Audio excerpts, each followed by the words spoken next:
Fala moçada, seja muito bem-vindo ao canal da Sala de Exatas. Eu sou o professor João Gabriel, professor de Química, e hoje nós vamos responder essa questãozinha que apareceu na prova da UFRR em 2024 para ingresso em 2025. Olha só o que ele fala. Um sal hidratado, representado por mx.nh2o, vou colocar aqui, ó, formulazinha dele, mx.nh2o. Se é um sal, moçada, estado sólido, tranquilo? Aí olha só o que ele fala. Ele diz que é um sal hidratado. Se é um sal, eu já olho a alternativa letra E e excluo. Por quê? Porque KOH é uma base, é o hidróxido de potássio. Então, letra E, falso. Tranquilo? Professor, mas o que seria um sal hidratado? É um sal cujo em sua composição possui o quê? Água. Basicamente isso. Tranquilo? Só que aqui a gente não tem a quantidade do N, né? A gente não tem a quantidade de águas presentes nessa molécula. Por exemplo, se fosse um 5, seria um sal pentahidratado. Se fosse um 2, sal dihidratado. Tranquilo? Então, vamos aqui comigo. Ele descreve também que M é um metal alcalino. Se você for observar aqui, ó, os metais alcalinos, que são referidos ao grupo 1 da tabela periódica, antiga 1A, são quem?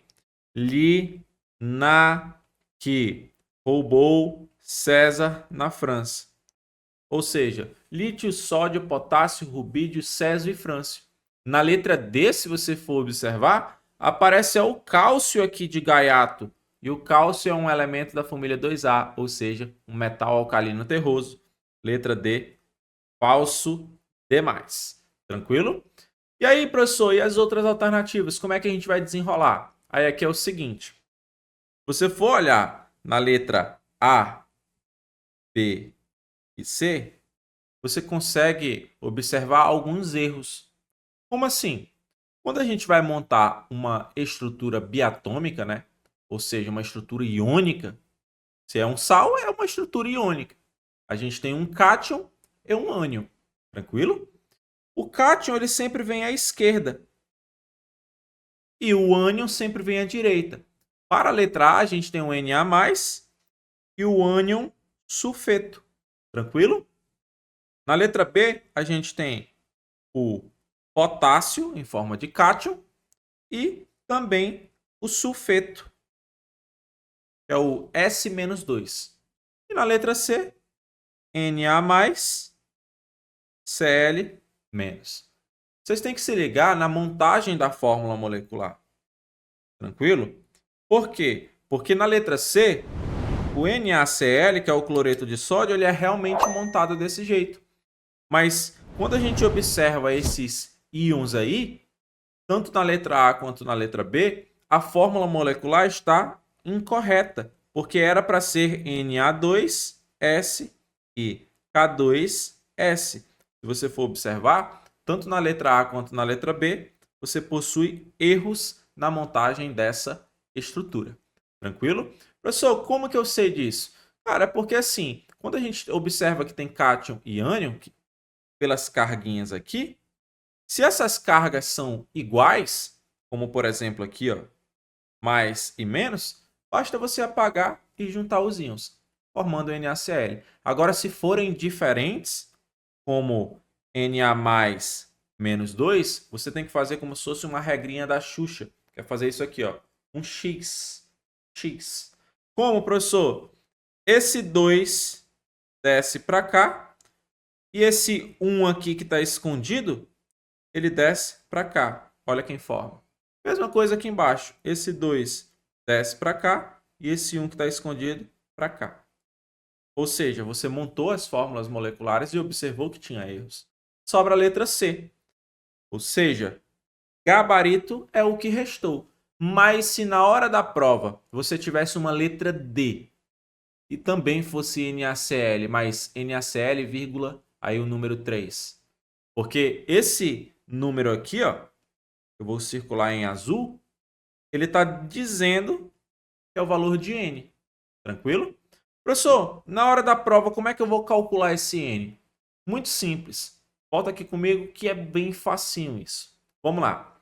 Ele fala que ao aquecer esse sal hidratado, e em uma reação química para a gente indicar que está tendo um aquecimento, a gente coloca um triângulo aqui, tá? Essa reação a gente chama de pirólise. Aí vamos lá. E claro, né? Pirólise é uma reação de decomposição. E essa é uma reação de decomposição, porque ele fala aqui na frente, ó, que ao aquecer esse sal hidratado, vai liberar aí 1,70 gramas de água. Só que eu quero que tu pense o seguinte, se vai liberar a água, o que vai sobrar? Sobra o mx. Então, aqui nos meus produtos, quando essa água vaporizar, eu vou ter o mx, como também a água que evaporou. Tranquilo? Aí ele fala também para a gente que a massa dessa água que evaporou é 1,70 gramas. E a massa desse sal hidratado é 5 gramas. Professor, mas qual é a massa de mx? Aí aqui tu relembra lá a lei de Lavoisier, que é a lei de conservação de massas. A massa que você tem no reagente é a massa que você tem no produto. Aqui nada se perde. Aí tu pensa o seguinte, bom, a massa da água ali no produto já é 1,70. Quanto que vai ser a massa do mx para essa massa ser conservada?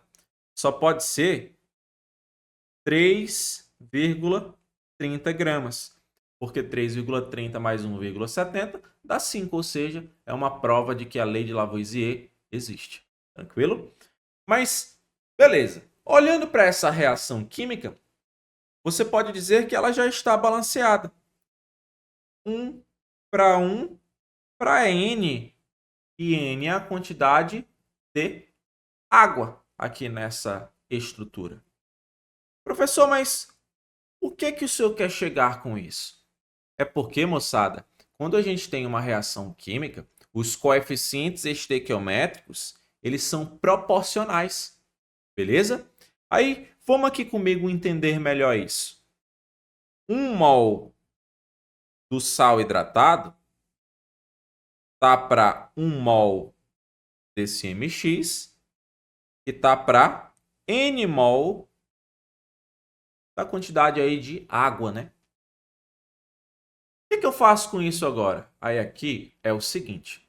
Como ele está dizendo que a resposta é a C, eu vou supor que esse NaCl é esse sal bem aqui.